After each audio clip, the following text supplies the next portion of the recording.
no sia abo Ganaman Adeshamai Memo Bibiara Ajo Zeba Enyumber no sia Ebusia Kase Akan Kasiebo War Big Family Radio Kasa Efrido Yazefien Main Studio Doblo Gono Upper Class School Junction Ewo Enansami Yazifia Yaze Esmo Ende Enyumbri and Samano Odosu Papa na emom za odimo akoten ebi aine de ende Ghana man panyin mahama odi tumi ahye asoafo beye edu esan wanansa yede enchemu eze basumo kase freedom the mara so ena man panyin mahama akasa chem de oye operation recover all loot no onche bia djuma wedi no wode hunsunso no baba na no so mobe no wa ye cerebrospinal meningitis ye yerbe bia we niti e wo man Ghana ha na eyi enye mozi kan ye moto de bien na yera Bernard ahiafo aka onsam bi afa ho a yeze enchemu ebro mame ekua efri ye NPP mbrehye badwumenia otu franka de ma de shawo ablikman north about impesha do no so abakasa afa batu ye mprempen wombo nimpa wedim kwimodin no wa abachacha ensem a yede nchemu ebro ensam no bi me kai hu ena ya abone bedawa meze bosomoden enwumbe no sia ebusia kase akan kase yebo wo Big Family Radio kasa efrido asaden koma Big Family Multimedia Institute BFM Store Trustees Network Group and a Center for Trade and what no boy chidom and there enyumbri mamazan sami madze edan wo kasa efrido abusia okinkanye watman kande enyumbiri ezin amejedo aranyen ejatsa kobana dodona from ejata koko school time was porcupine afezi jebrei na yemfa ensamno ninchemu emon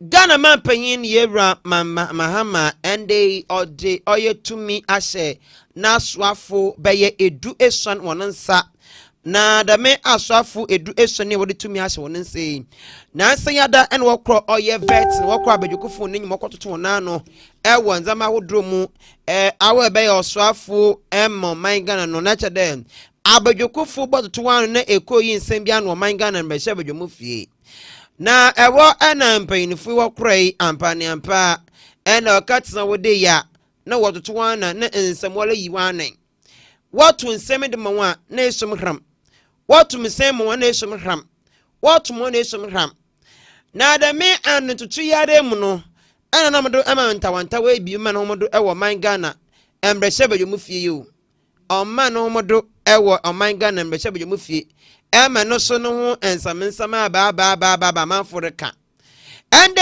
ena abruwe yipmo okwema Ghana man panyin mahama ande odi tumi asheda me enkrofi wan ensa ewo man Ghana embrehye badwomu fede ena ono de won me ye adwuma no fonso mo man Ghana na man panyin mahama kaso made nas na ochem de busum nyine nda pepepe ana woso nda man panyin mo man Ghana ha ewo ya ne ono ye the fourth president sixth president ewo ya ne fourth republic mo enti na so resha won de wo ba ye adwuma wonye adwuma papa na fonso mo man Ghana na Ghana nye ne tapapa infra na mom Ghana fo ne bi sade na ye na akoma da san ye da atwo nyim no won hwe na woye namba pepe enfama oman Ghana.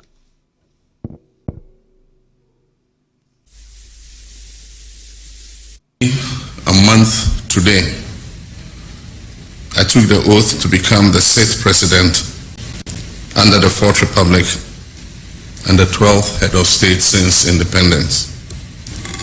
I did so with the hopes and aspirations of millions of my fellow citizens weighing heavily on my shoulders. The Ghanaian people, in a resounding electoral mandate, have returned me to the high office of president, with one charge, and that is to reset our dear nation while offering honest governance that yields tangible benefits for them.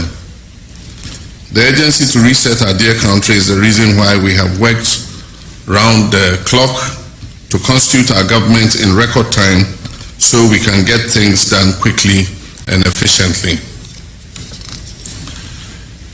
In this period, since I was sworn in, we've constituted a working presidential staff for both the office of the President and the office of the Vice President.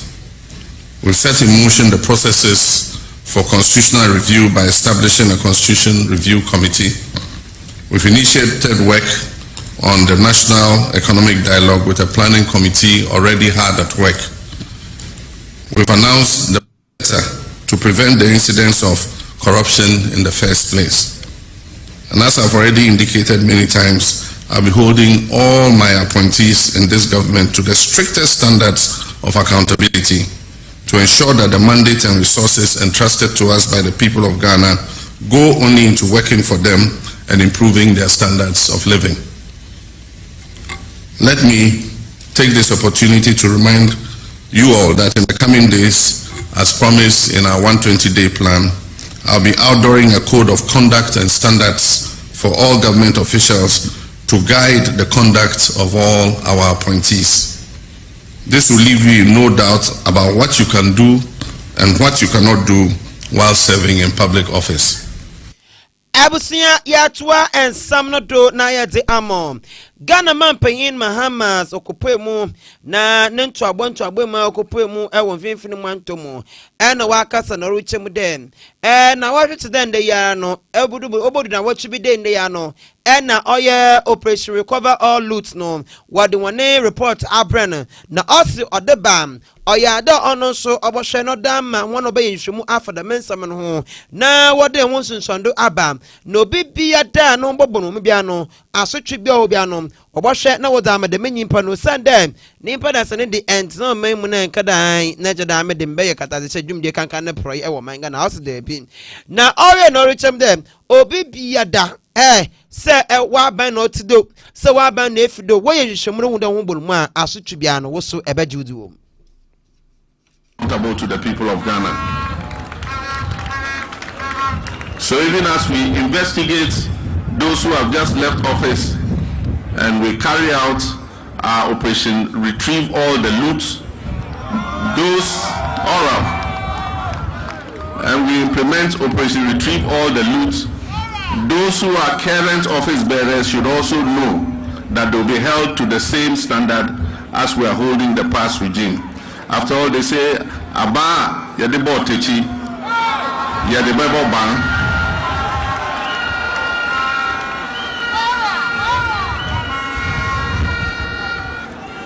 Next week, the oral committee that I set up is going to present its report to me, and I'll refer it to the investigative organizations to start their investigations against people who have misappropriated the resources of this nation. Abusia yatua and samno do na meze amom na yera Bernard Anyafur ono enen prempren okase yereba wofane cerebrospinal meningitis o yebebe wa manomodo ewo manga na ha emfe bebre ni na yera Bernard Anyafur kase wo manga na mbehye mu fie ena odu tugwa echem de oye Ghana Health Service form wode oshebi akomonde won shem na wontum so dem yaba na no meso boboa ema yaba no na no botum abrase ewo oman Ghana enti ode semi awodu de tum rehye be mu fie enima wakasa efa ho. Consequently, I will direct that the statement be referred to the Ghana Ministry of Health. The Ministry of Health is to take immediate action to create awareness, conduct contact tracing, intensify the provision of medical care to the affected victim. can consider the establishment of the Public Health Emergency Fund.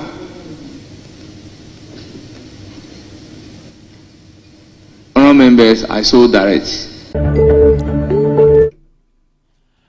Abusia yetwa ensam no do na yede amo. Wo de mensam krima no. Oye yewra Frank anodompre ono eyembre shebedwemeni ozema de hyewo nsawom adreju abatu mpeshado ono so kasa na orichem den oda Ghana Health Service and apomuze wo hwaman Ghana yene asone ohwa Ghana yene apomuze wonsamodo no oda wo baman Ghana mbeshebedwemu fie na wo be yi nsem bi ano efa ne da me yerba no ho se emprempen yeken o manpen mahama enya da wetum wapo oya soafo bo hwene apomuze wonsamodo na mmom ye wa asone ya wono wo hwene apomuze nsamo wo man be yi nsem bi ano wontum nkare wallet na wa atwen ema mayo ni bi aba na wotum abɔhwɛ ema dem ho no tunitwa de bi odem propen na wotum wese woye no won ye ya na wo songbo no dorobɔ oye amanyofo wa bekura ye wo asrafo ahodo a eye wo asone ya wo hwɛ ɔman no ye ne apomuzi no nsamodo. And told that we must make institutions work in this country. So we don't have the Minister of Health sworn in, but we have the Ghana Health Service. Ghana Health Service. Speaker, we can't always be waiting on the politicians. And oftentimes we lazily put the blame at the politicians. We have dedicated public service, public health service. People who are paid by the taxpayers' money. There must be a way that the Ghana Health Service should come and explain to us. Is it the case that we are lacking vaccines? Is it the case that they never knew about this? They are sleeping on the job? What is happening? They must come and give us some reasons. And we can make the argument that, well, we should wait for the minister to be sworn in, but I would differ. The leadership of the Ghana Health Service should come and tell us why this matter is as where it is. In this time and age, we can't be allowing such basic ailment to be taking lives. So necessarily, the Ghana Health Service must go to the aid of the poor people at the Upper West. Otherwise, the matter will get out of hand. So to that end, I want to pray you that you allow or you direct the Ghana Health Service to come and brief this house. Abusia yetwa ensam no do. Edom kuma woman Ghana mbreshe bedwomu fie wode Africa say akọ amampanyinfo ena wochem de oya HADCAD yebekada hard hoc committee chairman wase obeya enka on restore credibility owo dwumezi ne mu na yewra oya onimyamfo Kwame Anyemadu entry ono yembrese bedwumeni de madesha wo Asante Achem Central abatom peshedo ono na oya santrofo nhiem wo manga na mehye bedwum fia all the men sama hodo no okaseye ogye de ma edom kuma wo eho conflict of interest. Honorable Bejrada, as the chairman, has a well documented history of advocating for chaos and disorder in our parliamentary proceedings. A multiple media appearance somewhere in October 2024 during the 8th Parliament regarding MPs declared to have vacated their seats, he publicly encouraged disruptive behavior on the parliamentary floor. His prior endorsement of disorderly conduct is in direct conflict with the responsibilities entrusted to him in this investigation. Given his publicly stated positions, he lacks the neutrality required to oversee a fair and balanced inquiry into the very conduct he has previously condoned. The clear conflict of interest further disqualifies him from chairing the committee. Amongst other things, he was quoted to have said that if anybody ventures or takes his seat, he was going to be the person. Ladies and gentlemen of the media, the gravity of this matter necessitates the appointment of an impartial and untainted chair who commands the trust of all stakeholders, including witnesses, members of parliament, and the general public. The minority strongly urges the immediate replacement of Honorable Emmanuel Bejra to restore credibility to the committee's work. Only through a fair, unbiased, and transparent process can we ensure that the findings of the committee are accepted and its recommendations duly implemented. We trust that the necessary steps will be taken to uphold the integrity of this important parliamentary inquiry. Thank you. Yatwa and Samnodo na meze amamwa. Yewra same awuku ono ena kaneno na called the National Lottery Authority ano na emprepe onen samchofo akasa no that wonanyim dem obaya nka Ghana mpanyinfo no want na say na wonye mbre bia nemu yaznie pa wonje she ento lotto dwumedi no ho mes mabaya se obi wo ho na se urban illegal lottery a udumudwuma the member etum awi nimpa no na ehwema illegal lottery na manfo ye pa won kan kodwo ma ha oman Ghana ha o na di bia da pepe bia no wode fodan fofra enti yewra same awoku ena onen samtwofo kasa ya o tru de mensemi odo to wonanim 3 years a day and lottery a buy will be within the last 33 years Australia raised over 2 billion euros. Na a banner so there not just say yeah no ya catch tidana yes ene sikani ho kakra na yin fi bia na se ebo ade kekere o man na enu nti be ya the National Lotto Act eye mra NLD di djuma no enka wo mo nhwe na enka yin hawa aban betimi ami asakre mu na ne akase sebio okay NLD afiwe mu sika mo benya no mo fancy bia 500 boreholes across the country. See, no one bet me a measure NLA by that allocation or project. NLA ABA community and now constituency by constituency. A few women see public toilets. Be about 10. See, no members of parliament can also say near NLA be a me constituency because in Pempino because I see Chani and Dia is kind of coin.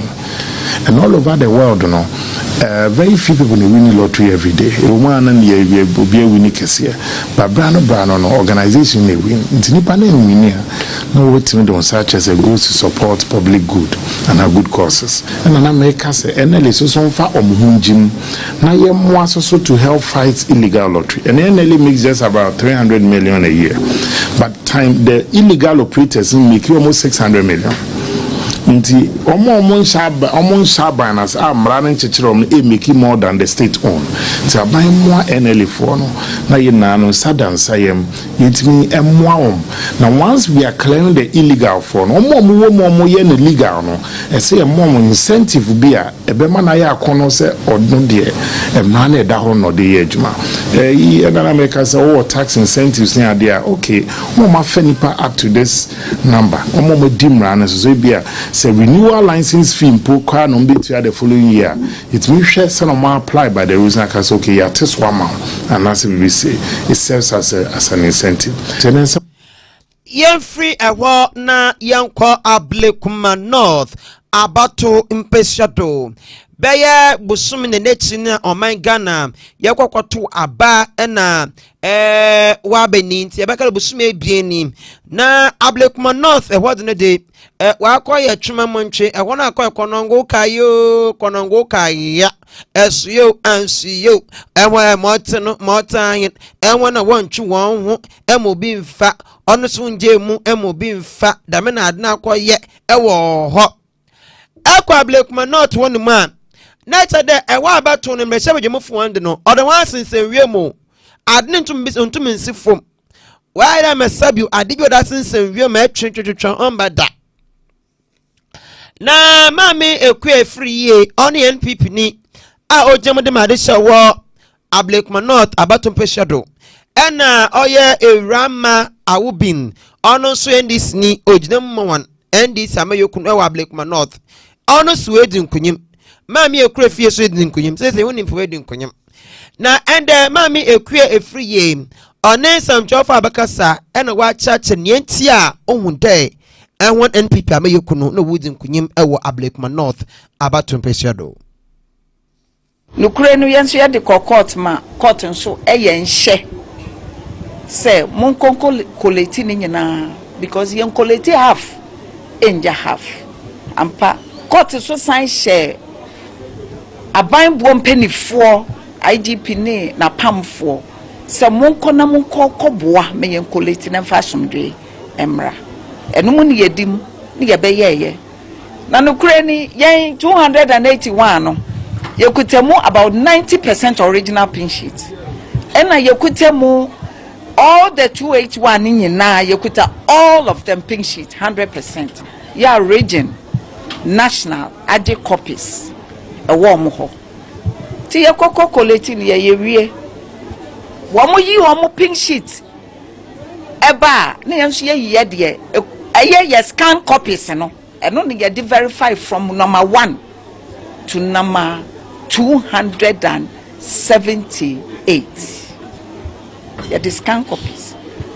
Na ne akoye ma wa ne omo se mo wini sa police station no.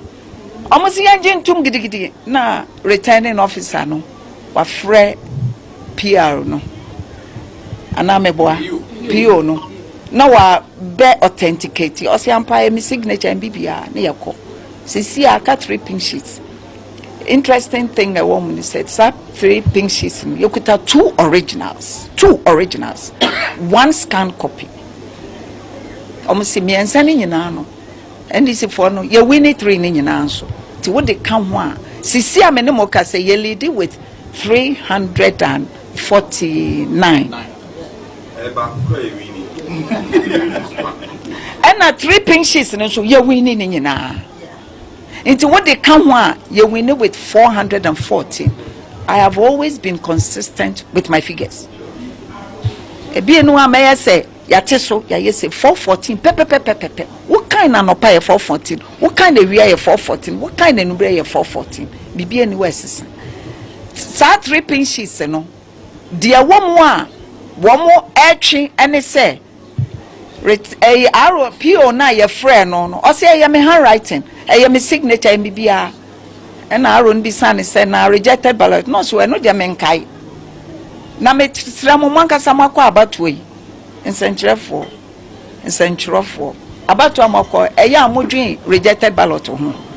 Diana or Nipan shed and show her name of me away winning or see figure na me try Emma NPP. A pepe. Me trauma NDC pepe signature media. Name rejected Menkai. Menkai say. Me record any rejected. Eno yade aye kun ntokwa. Eye no kura na che say eye correct. Ya scan copies nso eye pepepe. NDC for akwa ye photocopy. Eno mo change figure no. Se o mo de ne yenji ntum. Ye no mo ji pink sheet etitim. Eno ni baby away. Iti mechanic say Ghana fene nyina ne Blakema North for se mutie mia. 3 polling stations na kan ehonu so ye winning na tinyame ya adoma abanbofo na ye de ahye omsa ne yisi wo moma omo ho kwan na omo nya omo adwuma na mechanics si ase enya de ameje mu nle enya de ameje mu china. I will fight till the end, and this seat jan na ye winning na ya swear in ma yanso ye nya representation in parliament ma Blakema North for womasum ajo yadase enti mami ekuya efriye ono eye NPP ni a ojina mu de ma de shawo Blakema North abato mpesiado wankampu ni mantom ha no ena etene kanom yemfa kase bonu nkwie ewo Yera Alexander afanyo Markin man of the match afidi ojinidi baby ya papai ojinidi no na Yera Alexander afanyo Markin ni gbefu ye pa abade ntene gbefu a ase appointment committee investigation warrior efane entawantawa osie wo man Ghana emreche badwumfie edano ya odei emebi kacha epona se table ase emoso bi ne hwomu ominchim no mien kafo na ma on mekutui ase da medwumede wodinu enwunye de wodo bebeti vudo enwunye de wodo beti vudo ma manfa ahwe etankobayanka wanye na wi obumo nsunsan no wada abapado enta ono eno kopwe mo man Ghana meche badwumfie odutum painful one enyim said without any equivocation that the committee's hearing must not be a matter for public debate. The video is there, I've procured it, and members can play it. Mr. Speaker also went further to say that there are things that are known to us as MPs, some words that we use that are best understood by us, the public may not appreciate it. Mr. Speaker, we were of the view that in view of Mr. Speaker's absence from the jurisdiction, we should engage with the Speaker on this matter. The majority leader and I agreed and discussed with the chair of the committee that he should put his deliberations on ice. Mr. Speaker will come today, Friday, and when he comes, we would meet Mr. Speaker so that we discuss the way forward. Mr. Speaker, let me say this. It's very regrettable that the chair of the committee, who is supposed to be a neutral referee, has granted no less than 6 interviews to the media, casting aspersions against my person, attacking my personality and the minority, pronouncing guilt and all. If we as parliamentarians are talking about collective peace, then each one of us must keep to the side of the bargain. I have written a memo to Mr. Speaker as part of the due process that I want to follow, but it is unacceptable that there will be live telecasts of events that Mr. Speaker has directed that it shouldn't be a public hearing. And I emphasize this because those were the orders of Mr. Speaker. The audiovisual can be procured. I've procured it. We can check it.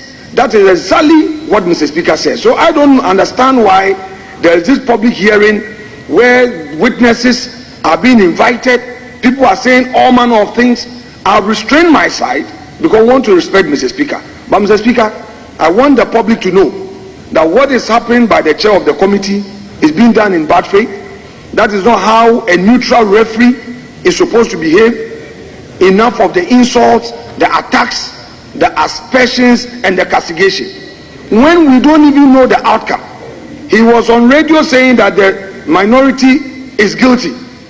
Guilty of what? Guilty of what? We would all tell our story. The threat to our lives, where people were elbowing us on the stairs, where people who are not MPs were part of the struggle in that room. Who brought them there? We all want peace. If indeed we are putting the matter to a peaceful rest, then in the national interest, let's all retreat and conduct ourselves as such. Mr. Speaker, that is my second most important issue. Ebusia enti Yera Alexander Afenyo Maken ena etene kade odena no dinsamre tugwa efane nsama hodo kodo ewo man Ghana. Ebusia ena embrana ba makwan mamade enwembre no sia ebusia kase akan kase bono mezi ebesi amo yezifien men studio doblo gono upper class school junction ewo ena kase gbe yezifia yezebe ebosomu asadan koma Center for Trade Big Family Multimedia Institute BFM Store Trustees Network Group Emon Bomechido Mamadi Nsami Badano. The Mara so and me producers and production team no and one so boy Akosia Adepa and Afe Abena Papa B what time Michi Mamadi Nsama would be made Badano. Okay, Kenya Watermanka and then you bury Ezin a major do Aranyan.